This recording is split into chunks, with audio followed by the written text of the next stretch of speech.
Corona संक्रमण दर 20% नागेको छ। स्वास्थ्य मापदण्ड पालनामा हेलचेक्राइ नगरौं। कान्तिपुर समाचारमा आज मुलुककै जेठो वीर अस्पतालको सेवामा किन हुन सकेन सुधार। काठमाडौँको फोहोर व्यवस्थापनमा फेरि सुरु भयो अल्झन। रोपाइँका बेला नपाएका किसानले गहुँ छर्ने बेलामा पाउलान् त मल।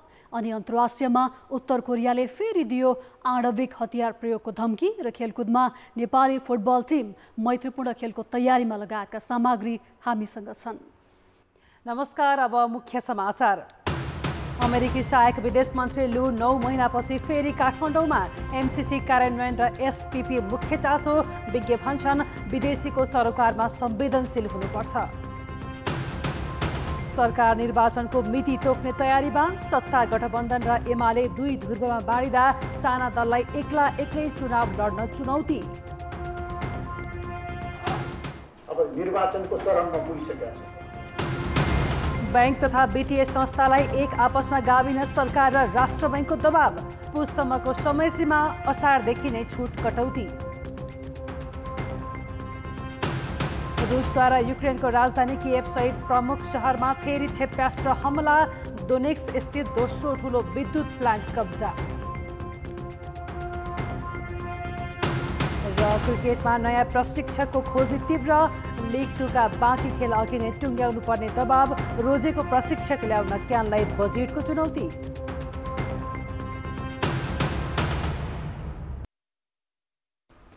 अमेरिकासँगको स्टेट प्रोग्राम पार्टनरसिप एसपीपीमा भाग नलिने पत्र पठाउन ढिलाइ भएको भन्दै सरकारको आलोचना भइरहँदा दक्षिण तथा मध्य एसिया हेर्ने अमेरिकी सहायक विदेश मन्त्री डोनाल्ड लु काठमाडौँ आएका छन्। उनी 9 महिना अघि एमसीसी विवाद र चर्किरहेका बेला पनि नेपाल भ्रमणमा आएका थिए। नेपालमा अमेरिकी सक्रियता बढ्नु र वर्ष दिन नपुग्दै लु फेरि आउनुलाई अर्थपूर्ण रूपमा हेरिएको छ। नेपालमा शक्ति राष्ट्रहरूको चासो बढ्दै जाँदा एमसीसी र एसपीपीमा चासो दिएर अमेरिकी अधिकारीले एकपछि अर्को गर्दै भ्रमणलाई तीव्रता दिइरहेका छन्। नेपाल स्थित एक अमेरिकी कम्पनीलाई अवार्ड दिने घोषित कार्यक्रम लिएर 2 दिने भ्रमणमा काठमाडौँ आइपुगेका लुले प्रधानमन्त्री शेरबहादुर देउवा र परराष्ट्र मन्त्री नारायण खड्कालाई भेट्नेछन्। उनी राजनीतिक दलहरू बीच एमसीसीका विषयमा तीव्र मतभेद रहेका बेला गत मक्सिर 1 देखि 4 गतेसम्म नेपालमा थिए। अहिले एसपीपीमा सामेल नहुने पत्र अमेरिकालाई पठाउन सरकारले ढिलासुस्ती गरिरहँदा लुको भ्रमणलाई अर्थपूर्ण रूपमा हेरिएको छ। नेपाल होसियार हुनुपर्ने आवश्यकता छ र हाम्रो परराष्ट्र नीति कता कता धर्मराएको जस्तो छ। गर्नुपर्ने काम पनि भएका छैनन्। जस्तो एसपीपीको चिठी नै अहिलेसम्म गएको छैन, जानुपर्ने हो। सरकारी तवरबाट गोप्य रूपमा एसपीपीमा सहभागी हुन पत्रचार गरिएको विषयमा विवाद सर्केपछि असार 6 मा मन्त्री परिषदले उक्त कार्यक्रममा नेपालले भाग नलिने निर्णय गरेको थियो। तर अहिलेसम्म पत्र अमेरिकालाई पठाइएको छैन। यस पटकको लुको भ्रमण एमसीसी कार्यान्वयन र एसपीपी विवादको विषयमा केन्द्रित हुने भनिएको छ। एमसीसी र एसपीपी विवाद अघि अमेरिकी उच्च अधिकारीको नेपाल भ्रमण बिरलै मात्रै हुने गरेको थियो। मित्र राष्ट्रहरूले नेपालका बारेमा चासो राख्नु सकारात्मक भए पनि स्वार्थ हावी हुन नदिन ध्यान दिनुपर्ने आवाज भने उठिरहेको छ। अब अन्तर्राष्ट्रिय क्षेत्रको चासो नेपालको हितका निम्ति बढेको हो भने यो स्वीकार्य छ। तर नेपालको हितको निम्ति नभएर यो चाहिँ नेपालको अहित गर्ने ढङ्गले अन्तर्राष्ट्रिय क्षेत्रले त्यस्तो किसिमको चासो बढाउँछ भनेदेखि वास्तवमा यो गलत हो, यो राम्रो होइन। नेपालमा दुई शक्ति राष्ट्र चीन र अमेरिकाको चासो बढ्दैछ। त्यसैले शक्ति सन्तुलन र राष्ट्रिय हितमा नेपाली पक्ष चनाको हुनुपर्ने विज्ञ बताउँछन्। अहिले जे जस्तो स्थितिमा नेपाल गइरहेछ त्यो स्थितिले नेपाललाई फाइदा गर्दैन।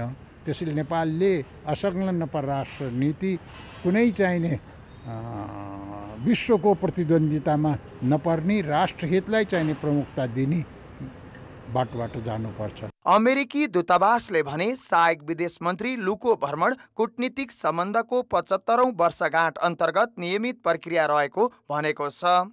कान्तिपुर समाचारका लागि क्यामेरामा राजेन्द्र महर्जनका साथ बाबुराम तिमिल सिन्हा, काठमाडौँ। पूर्व अर्थमन्त्री जनार्दन शर्मामाथि छानबिन गर्न गठित संसदीय समितिले प्रतिवेदन तयार गरेको छ। तर सदस्यहरूबीच कुरा नमिलेपछि फरक फरक प्रतिवेदन सभामुखलाई बुझाउने तयारी छ। समितिलाई दिइएको 17 दिनको समयभित्र सदस्यहरूले शर्मामाथि लागेको आरोपबारे कुनै तथ्य प्रमाण फेला पार्न सकेनन्। बरु विपक्षी दलका सदस्यहरूले शर्मामाथिको अनुसन्धानको विधिमाथि नै प्रश्न उठाएका छन्।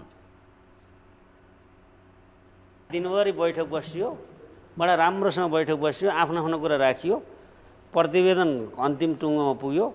प्रतिवेदनमा आफ्ना कुरा छन्, त्यो सभामुखलाई बुझाएपछि सबै तपाईँहरूलाई बताउने छु। प्रतिवेदन तयारी गर्ने कुरा चाहिँ सम्पन्न भएको छ। अब केही सचिवालयबाट केही प्राविधिक पक्षहरू मिलाउनु पर्ने विषयहरू चाहिँ केही बाँकी छन्। ती मिलाइसकेपछि भोलि समय लिएर सम्माननीय सभामुखज्यू समक्ष प्रतिवेदन पेश गर्ने कार्यक्रम रहेको छ।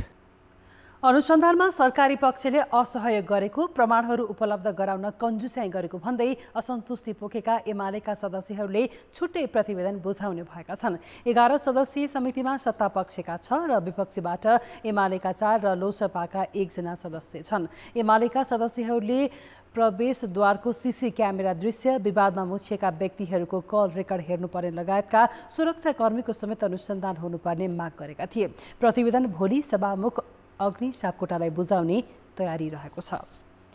सरकारका प्रवक्ता ज्ञानेन्द्र बहादुर कार्कीले प्रतिनिधि सभा र प्रदेश सभा चुनावको मिति छिट्टै तोकिने बताएका छन्। संसदको विकास तथा प्रविधि समितिको आजको बैठकमा सरकारका प्रवक्ता कार्कीले चुनावको मिति घोषणाका लागि गृह कार्य भइरहेको बताएका हुन्। जरुरी छ र हामी अब निर्वाचनको चरणमा पुगिसकेका छौँ र निर्वाचनको मिति चाँडै घोषणा होला। अब यो चाहिँ अनौपचारिक या पत्रकार मित्रहरूलाई पनि होइन, म त सरकारको पनि प्रवक्ता छ। जुन दिन मन्त्री परिषदले निर्णय गर्छ त्यो दिन म भन्छु, तर चुनाव हुन्छ, चाँडै हुन्छ।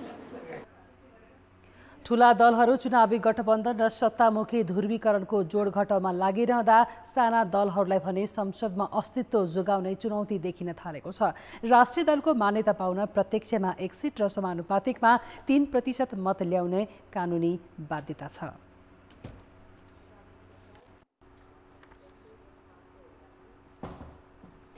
ठूला दलहरू चुनावी गठबन्धन र सत्तामुखी ध्रुवीकरणको जोड घटाउमा लागिरहँदा साना दलहरूलाई भने संसदमा अस्तित्व जोगाउने चुनौती देखिन थालेको छ। राष्ट्रिय दलको मान्यता पाउन प्रत्यक्षमा 1 सिट र समानुपातिकमा 3% मत ल्याउनुपर्ने कानुनी बाध्यता छ। तर ठूला दलहरूको ध्रुवीकरणकै कारण कि एउटा कित्तामा उभिनुपर्ने कि त एक्लै मैदानमा उत्रिनुपर्ने बाध्यात्मक परिस्थितिले साना दल अप्ठेरोमा परेका हुन्।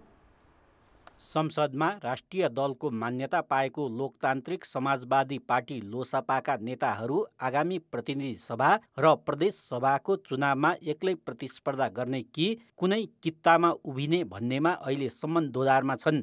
त्यसैले सत्ता पक्ष वा एमाले एउटासँग तालमेलको गृह कार्यमा छन् लोसपा नेताहरू। अब कुराकानी दुवैतर्फ भइरहेको, तर अहिलेसम्म कुनै एउटा निष्कर्षमा पुगिसकेको अवस्था छैन। अहिले संसदमा राष्ट्रिय मान्यता प्राप्त दल नेकपा एमाले, नेपाली काङ्ग्रेस, माओवादी केन्द्र, एकीकृत समाजवादी, जसपा र लोसपा छन्। स्वतन्त्र हैसियतमा राप्रपा, नेमकृपा र जनमोर्चाका सांसद पनि छन्। सत्ता गठबन्धनका 5 दल वा एमालेको समूहमा नपरे साना दललाई अस्तित्व जोगाउन सजिलो छैन। आवश्यकताको एउटा परिस्थिति छ। त्यसको लागि राष्ट्रिय प्रजातन्त्र पार्टी हामी गठबन्धन नगर्ने भन्नेमा छैनौँ। गठबन्धन गर्न सक्ने परिस्थितिमा राप्रपा गठबन्धन गर्न तयार छ। प्रत्यक्षमा 1 सिट जितेर समानुपातिकमा 3% मत अनिवार्य ल्याउनु पर्ने थ्रेसहोल्डका कारण साना दललाई गठबन्धनमा जाँदा पनि आफ्नो अस्तित्व बचाउन चुनौती छ। गठबन्धनमा सामेल भइहाले पनि केही दललाई भने राष्ट्रिय मान्यता पाउन गाह्रो हुनेछ।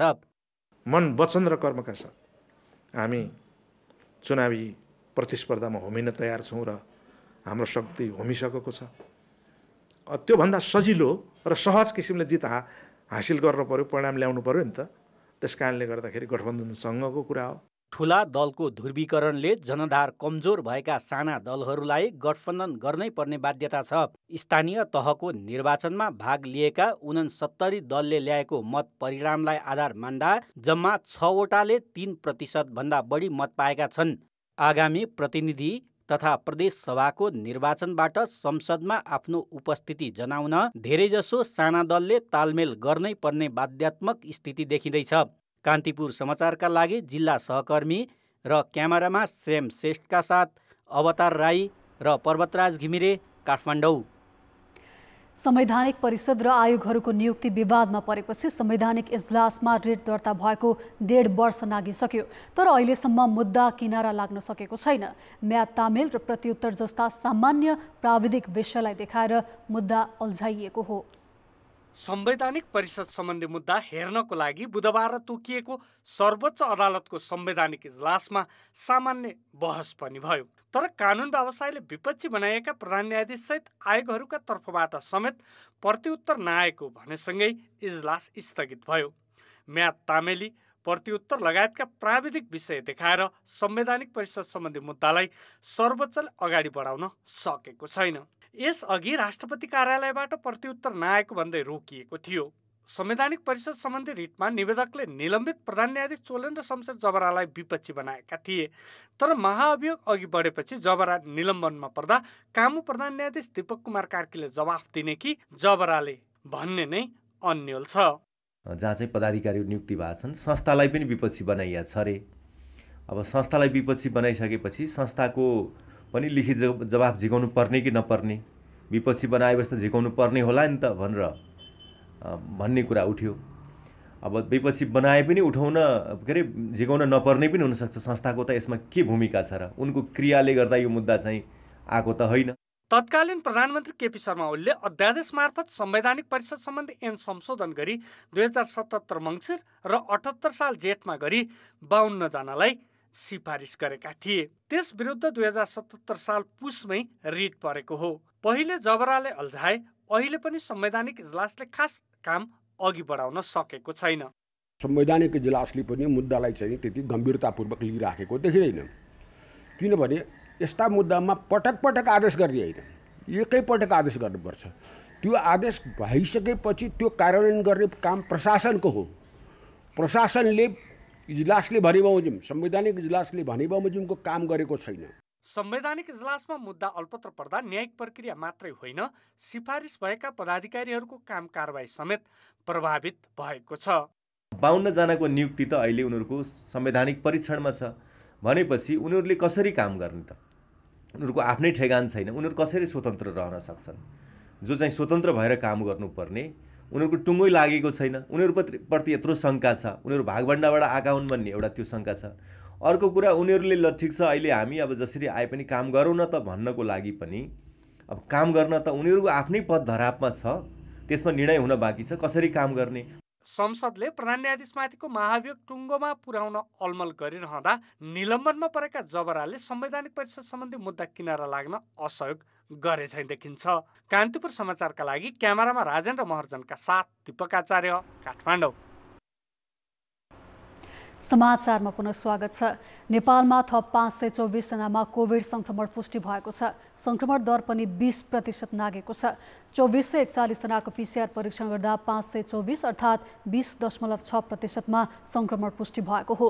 यस्तै 2484 जनाको एन्टिजन परीक्षण गर्दा 186 जनामा संक्रमण देखिएको छ। संक्रमणकै कारण 2 जनाको मृत्यु भएको छ। अहिले देशैभर सक्रिय संक्रमितको संख्या 4236 पुगेको छ, जसमध्ये 33 जनाको आइसियु र 3 जनाको भेन्टिलेटरमा उपचार भइरहेको छ। 24 घण्टामा 215 जना संक्रमण मुक्त भएका छन्। तपाईँ रुगा लाग्दा वा ज्वरो आउँदा सामान्य नै हो भनेर धेरै दिनसम्म चिकित्सकसँग परामर्श नै नगरी घरमै बस्नु भएको त छैन, अथवा कोभिड नै हो भनेर परीक्षण नै नगराई आइसोलेसनमा बस्नु भएको छ भने सचेत रहनुहोस्। यस्ता लक्षण कोभिडका मात्र नभएर अन्य रोगका पनि हुन सक्छन्। समयमै परीक्षण गरी उपचार नगरे जटिल समस्या आउन सक्ने चेतावनी चिकित्सकले दिएका छन्। अहिले ज्वरो आउने, रुगा लाग्ने जस्ता समस्या धेरैलाई भएको पाइन्छ, तर उनीहरू समयमै अस्पताल पुग्ने गरेका छैनन्। सामान्य भाइरल नै होला भनेर घरमै बस्ने प्रवृत्ति देखिन्छ। केही दिन हेरौँ न त भनेर घरमै बस्ने र ढिलो गरेर मात्र अस्पताल पुग्ने गरेको पाइन्छ। पहिला अब कोभिड हो कि भनेर बसेँ, अब कोभिड पनि छैन, नभए त्यही भएर अलिक निको भएन नि, त्यही भएर एक चेक गर्न आएको। 4-5 दिन भयो अनि त्यो ज्वरो मात्रै आउने जाने भइरहेछ, त्यस्तो नराम्रो समस्याहरू देखाएको चाहिँ छैन।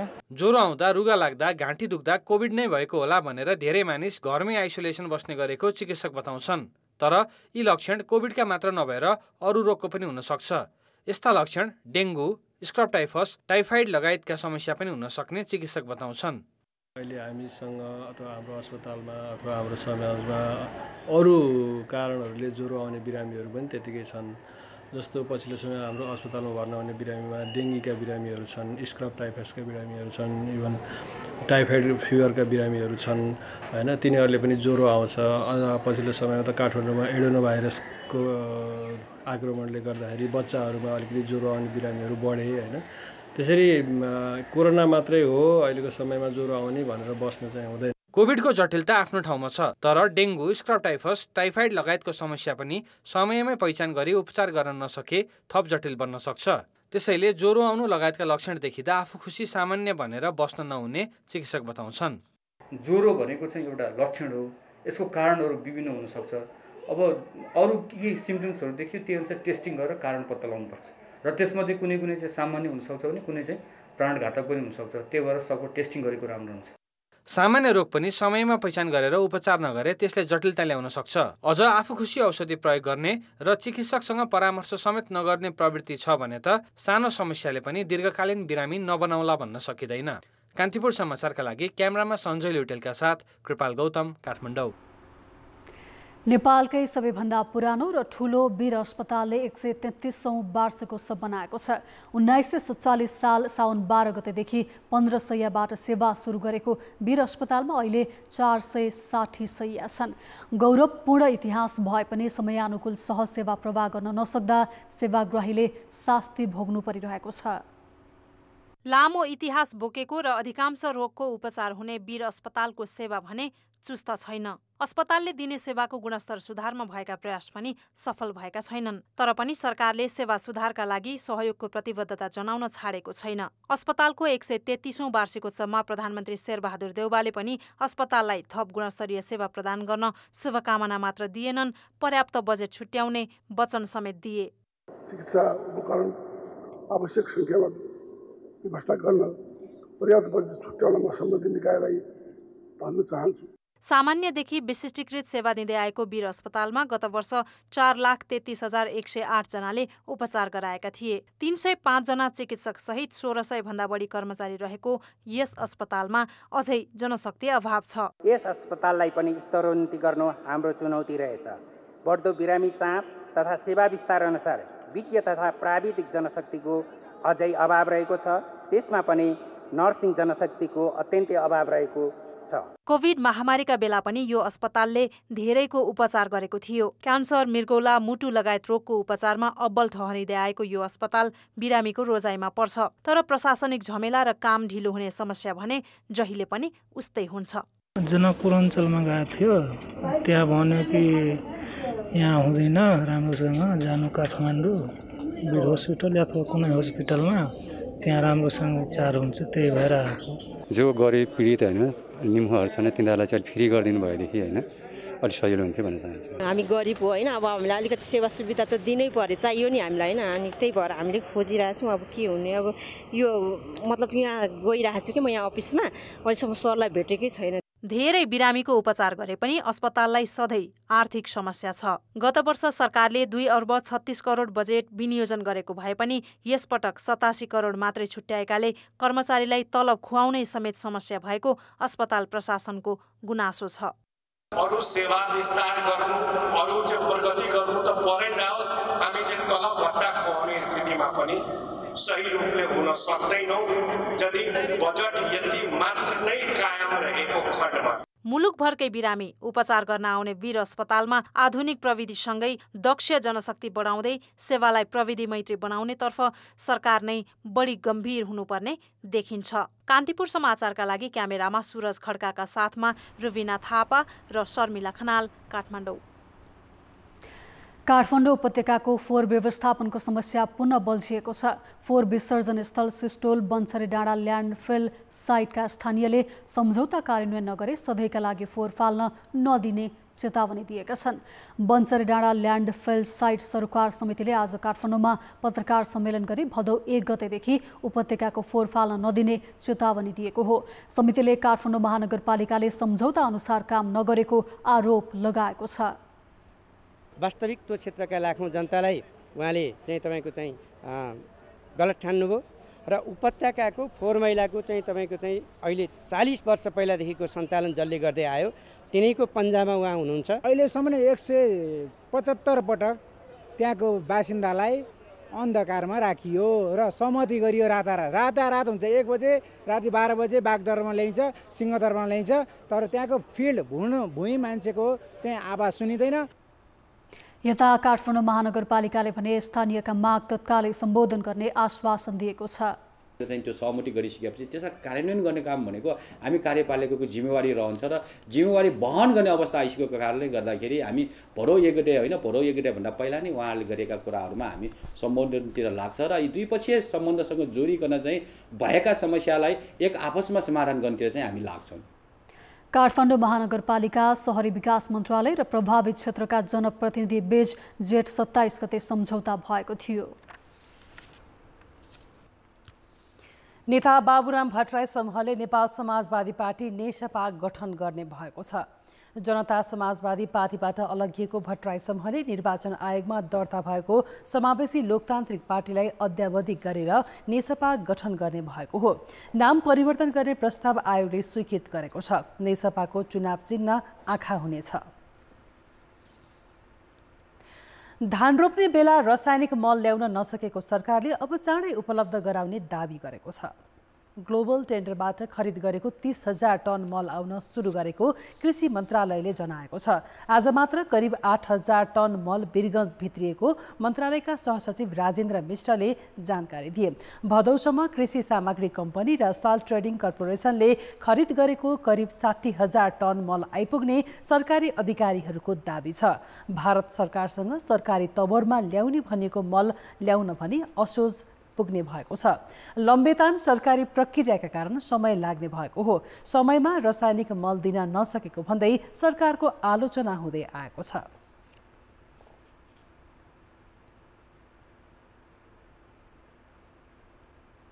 अब जनताको आवाज। आज हामीले 7 प्रदेशमा सोधेका छौं, किसानलाई समयमा नै मल दिन नसक्ने सरकारलाई तपाईँ के भन्नुहुन्छ? जनताको आवाज। समयमा बिउ मल नपाउनु भनेको त यहाँभन्दा अराजक हुने त ठाउँ स्थिति छैन। सरकारको निकम्मा अवस्था। समयमा सरकारले मल दिए जनता किसान पनि खुसी हुन्थे। अभिभावकत्व विहीन हो। सरकार पनि भोगले मर्ने, हामी पनि भोगले मर्ने। सरकार भनेको त के भन्छ यो जनताको सुविधा दिनु पर्यो नि। सरकारले किसानलाई मल दिएन भने किसान त सिधै मर्छ। नेपाल सरकारले सहयोग गरिदिएको भए हामी पैसाले किन्थ्यौँ, तर हाम्रो नेपालमा किन मिल्दैन? बर्सातको समय भइसकेपछि पनि समयमा मल उपलब्ध नगराउनु उसको सरासर कमजोरी नै हो। सरकारलाई म भन्न चाहन्छु कि यो सरकारको कामको लायक छैन। सरकारको गैरजिम्मेवारीपूर्ण व्यवहार हो। एकदम नलायक सरकार हो। नभएमा चाहिँ त्यो खेती चाहिँ उपलब्ध हुन सक्दैन। सरकारले प्राङ्गारिक मलमा जोड दिनुपर्छ। राजनीतिक तवरबाट विभिन्न कारणहरूबाट यो समाधान हुनुपर्छ। गए गुज्रे सरकार गतिलो सरकार आउनुपर्छ। दिन नसक्ने सरकार त ठिक भएन। यो सरकारको कमजोरी यो सरासर राज्यको गल्ती हो। किसानले जुन सरकारले हेर्छ त्यो देशको सरकार हो। यस्तो सरकारलाई त अदम सरकार भनिन्छ नि। आफ्नै सत्ता र स्वार्थका लागि लुसाचुरी गरिरहेका छन्। अब किसानको कुनै मतलब भ्यालु नै छैन।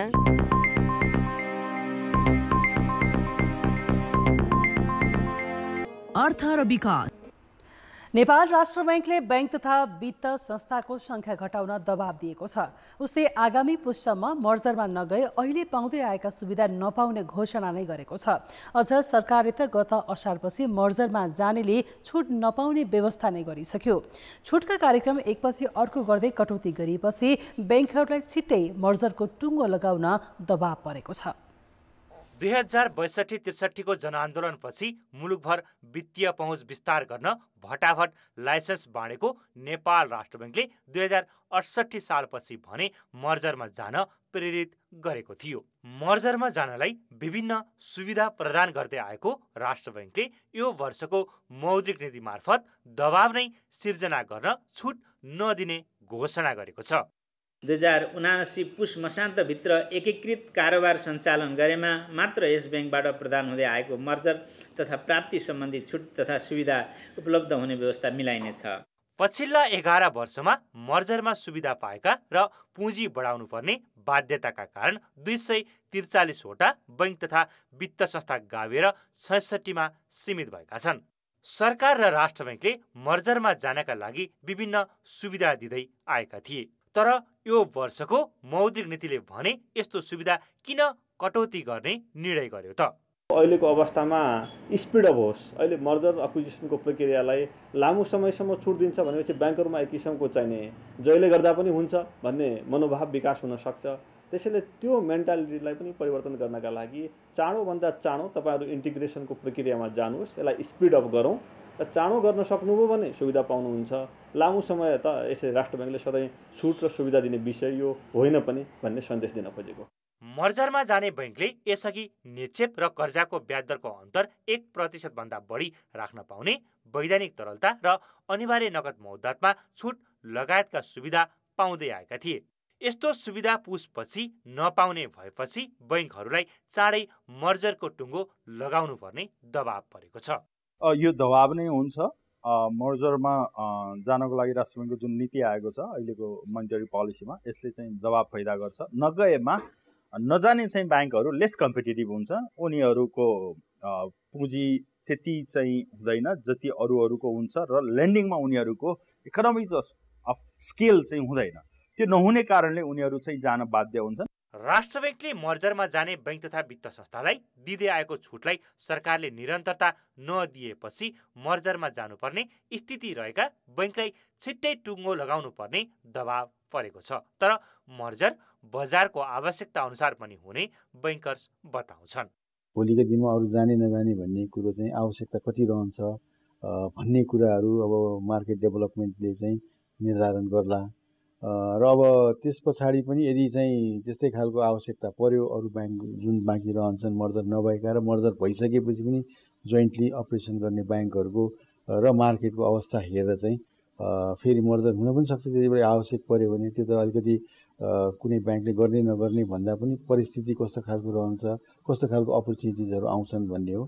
अहिले पनि उच्च नाफा आर्जन गर्न नसकेका बैंकलाई मर्जरमा जानुपर्ने बाध्यता छ। त्यसैले बैंकहरूले आन्तरिक समस्या चाँडो सल्टाएर प्रक्रिया पूरा गर्नु नै उचित हुनेछ। कान्तिपुर समाचारका लागि क्यामेरामा गोविन्द खत्री र पशुपति बुढाथोकीका साथमा सुधिल पोखरेल, काठमाडौँ। प्रतिनिधि सभाको विकास तथा प्रविधि समितिले नेपाल टेलिकमलाई गुणस्तर सुधारको कार्ययोजना 15 दिनभित्र पेश गर्न निर्देशन दिएको छ। समितिको आज बसेको बैठकले टेलिकमको गुणस्तर कमजोर भएको ठहर गर्दै सुधार्न निर्देशन दिएको हो। समितिका सदस्यहरूले मोबाइल र इन्टरनेट सेवाको गुणस्तर निकै कमजोर रहेको भन्दै आलोचना गरेका थिए।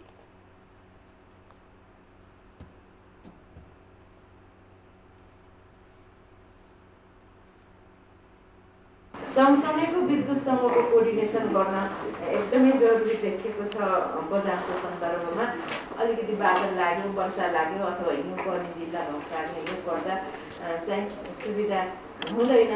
आधा फोन गरे आधैबाट कटिन्छ। अस्ति त्यहाँ संसद भवनमा एकदम इमर्जेन्सी एउटा डकुमेन्ट मलाई पठाउनु थियो, डाटाले ओके गरे जस्तो लाग्यो। अनि त्यो घुमे गर्दाखेरि 400-500 रुपियाँ थियो, सबै कटिसकेछ। मैले त्यो पनि थाहा भएन। पछि एउटा फोन गर्छु भनेको ब्यालेन्स त्यो जिरो कटेको गर्छ। भरे ती रिचार्ज गराए त्यही भित्र फेरि संसद भवनमा के भयो भनेर चाहिँ त जिरो ब्यालेन्स हुन्छ। जस्तै उहाँलाई कति छुटै जस्तो भइहाल्छ, जस्तै हुन्छ भइहाल्छ मात्र भन्ने अब हामीलाई अब एकदमै उपयोगकारिता गर्दै आउँछ। अब अवस्था त्यस्तो छ, यो कुरामा ध्यान जाओस्, मन्त्रीको पनि र सबै ध्यान जाओस्। बैठकमा टेलिकमका प्रबन्धक सुनिल कोइरालाले निजी घरको छतमा साना टावर तथा उपकरण राख्न नदिँदा आफ्नो सेवाको गुणस्तर सुधार्न समस्या भएको बताएका थिए।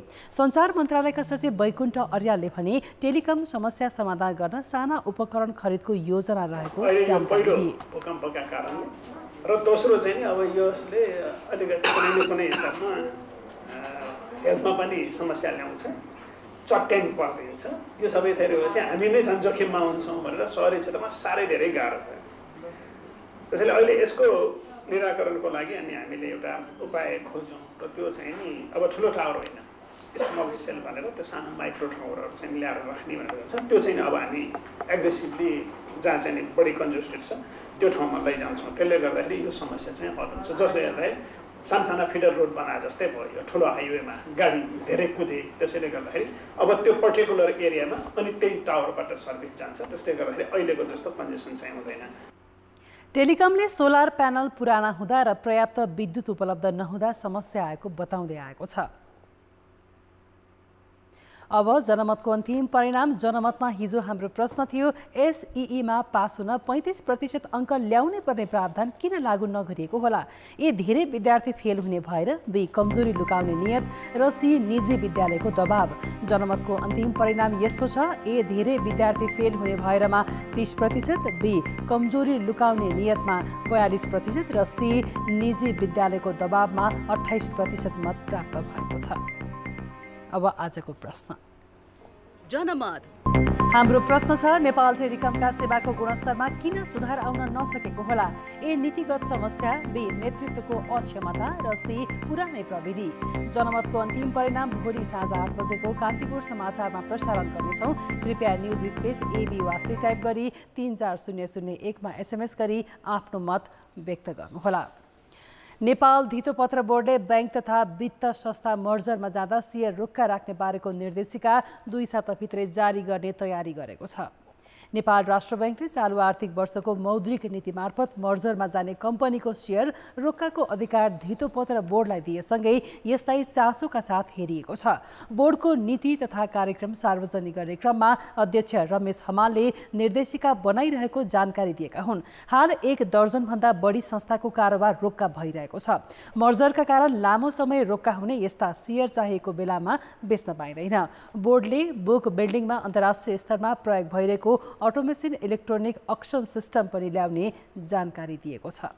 खेलकुद समाचार। कान्तिपुर खेलकुद समाचारमा स्वागत छ। राष्ट्रिय टोलीका मुख्य प्रशिक्षक पुदु दशनायकेले सम्झौता नसकिँदै राजीनामा दिएपछि नेपाल क्रिकेट सङ्घ क्यान नयाँ प्रशिक्षकको खोजीमा छ। विश्व क्रिकेट लिग 2 का बाँकी खेलको तालिकामा व्यस्त राष्ट्रिय क्रिकेट टिमलाई तत्काल प्रशिक्षक चाहिएकाले क्यान हतारिएको हो। यसअघि पुदुलाई नियुक्त गर्दाकै समयमा सर्टलिस्टमा परेकाहरूबाटै प्रशिक्षक बनाउने तयारी गरिरहेको क्यानका लागि बजेट मुख्य चुनौती बनेको छ। विश्व क्रिकेट लिग 2 अन्तर्गत स्कटल्यान्ड सिरिजबाट फर्किए लगत्तै गत साता पुबुदु दशनायकेले नेपाली राष्ट्रिय क्रिकेट टिमको मुख्य प्रशिक्षकबाट राजीनामा दिए। अहिले क्यान नयाँ प्रशिक्षकको खोजीमा छ। यसअघि सर्टलिस्टमा रहेकालाई नै क्यानले प्राथमिकतामा राखेको छ। सर्टलिस्टमा समावेश प्रशिक्षकको नाम भने सार्वजनिक नगरिए पनि भारतका लालचन्द राजपूत, मोन्टी देसाई र अपूर्व देसाई मध्ये एकजनालाई मुख्य प्रशिक्षक बनाउने तयारी क्यानको छ। तर क्यानले प्रस्ताव गरेको पारिश्रमिकमा उनीहरू आउन तयार देखिएका छैनन्। क्यानले पुबुदुलाई मासिक $10,000 अमेरिकी दिँदै आएको थियो। कोच छिटो चाहिएको छ। त्यो कोच छिटो चाहिनको लागि if that process runs through quickly, होइन, पहिलाकै रोस्टरबाट ल्याउन सजिलो हुन्छ हामीलाई। त्यो रोस्टरबाट ल्याउन किन सजिलो हुन्छ भन्दाखेरि चिनिसकेको छ त्यो मान्छे, एकचोटि कम्युनिकेसन भइसकेको छ, अनि त्यो प्रेफरेन्सियल रोस्टर हो। अगेन तपाईँहरूले रोस्टरको बारेमा कुरा गर्दाखेरि मेरो प्रेफरेन्स त ग्यारी कर्स्टन हुनसक्छ नि त, एकदमै हाई लेभलको कोच हुनसक्छ नि त, होइन, तर त्यो मेरो खल्तीमा भ्याउँदैन नि त। सो मेरो खल्ती हेर्नु पऱ्यो अनि कोच हेर्नु पऱ्यो, अभाइलेबिलिटी हेर्नु पऱ्यो। पुबुदुकै लेभलको कोच ल्याउनको लागि एकदमै गाह्रो भइरहेछ, होइन, अनि त्यो एकदमै गाह्रो भइरहेको बेलामा त्यो कन्भिन्स नै हुँदैन कि त्यो रेटमा कन्भिन्स नै हुँदैन। पहिले नै सर्टलिस्टमा परेकालाई प्राथमिकता दिएको क्यानले उनीहरू नआए मात्र अर्को विकल्पमा जाने सोच बनाएको छ। केन्याबाट सिरिज खेल्ने प्रस्ताव आइसकेकाले पनि नयाँ प्रशिक्षकको टुङ्गो चाँडै लगाउनु पर्नेछ। हामीलाई अहिले चाप के छ भन्दाखेरि टुर्नामेन्ट गराउनु पर्ने चाप छ हैन। 2-3वटा देशले रिक्वेस्ट हाल्नु भएको छ, एउटा टुर गरौँ न, T20 र ODI दुईटै मिक्स गरेर गरौँ भनेर भन्नुभएको छ। अनि अब खेलाडीहरूलाई त्यो भनौँ न अहिले राम्रो ग्रोथ भइरहेको बेलामा स्टप गर्न मन छैन, अहिले गेमलाई जारी राखौँ भन्ने पनि हो। अनि त्यसैले कोच छिट्टो चाहिएको छ। मोन्टी देसाई र अपूर्व देसाईले नेपालमा ब्याटिङ कन्सल्ट्यान्टका रूपमा काम गरिसकेका छन्। लालचन्द भारतका पूर्व राष्ट्रिय खेलाडी हुन्। उनी भारतको अन्डर-19 टिम, इन्डियन प्रिमियर लिगमा मुम्बई इन्डियन्सको प्रशिक्षक थिए। यसअघि जिम्बाब्वे र अफगानिस्तानको प्रशिक्षकको जिम्मेवारी पनि उनले सम्हालिसकेका छन्। नेपालको एक दिवसीय मान्यतालाई जोगाइ राख्न लिग 2 का 16 खेलमा उत्कृष्ट प्रदर्शन गर्नुपर्ने भएकाले अनुभवी प्रशिक्षकको खाँचो छ। पछिल्ला 2 सिरिजमा नेपाली टोलीले फितलो प्रदर्शनमा सुधार गरेर लैजान सक्ने प्रशिक्षक ल्याउन क्यानलाई चुनौती देखिएको छ। कान्तिपुर समाचारका लागि क्यामेरामा पशुपति बुढाथोकीका साथ सबिना कार्कीको रिपोर्ट। राष्ट्रिय फुटबल टिमले आगामी सेप्टेम्बरमा मैत्रीपूर्ण खेल खेल्ने अखिल नेपाल फुटबल सङ्घ इन्फाले बताएको छ। नेपाललाई मैत्रीपूर्ण फुटबल खेल्न बङ्गलादेश, लाओस र ब्रुनाईले प्रस्ताव गरेको छ। खेल आगामी सेप्टेम्बरमा हुने भनिए पनि आधिकारिक मिति भने घोषणा गरिएको छैन। आर्थिक सङ्कटका कारण अन्य देशमा जान नसकिने हुँदा खेल नेपालमा नै हुने सम्भावना प्रबल रहेको छ। नेपालले गत जुनमा एसिया छनौटमा 3 खेल खेले यता कुनै पनि अन्तर्राष्ट्रिय प्रतियोगितामा सहभागिता जनाएको छैन। अहिले नेपालका प्रमुख प्रशिक्षक अब्दुल्ला अल्मुताइरी बिरामी बिदा दिएर कतारमा छन्। इन्फामा नयाँ नेतृत्व आए यता सिनियर महिला र पुरुष टोलीले कुनै पनि अन्तर्राष्ट्रिय प्रतियोगिता खेलेका छैनन्। महिला राष्ट्रिय टिमले आगामी भदौ तेस्रो साता नेपालमै हुने साफ च्याम्पियनसिप खेल्दैछ। कुमार थापाको प्रशिक्षणमा नेपाली महिला टोलीले 58 जना खेलाडी राखेर आइतबारबाट प्रशिक्षण थालेको छ। अब मौसम सम्बन्धी जानकारी।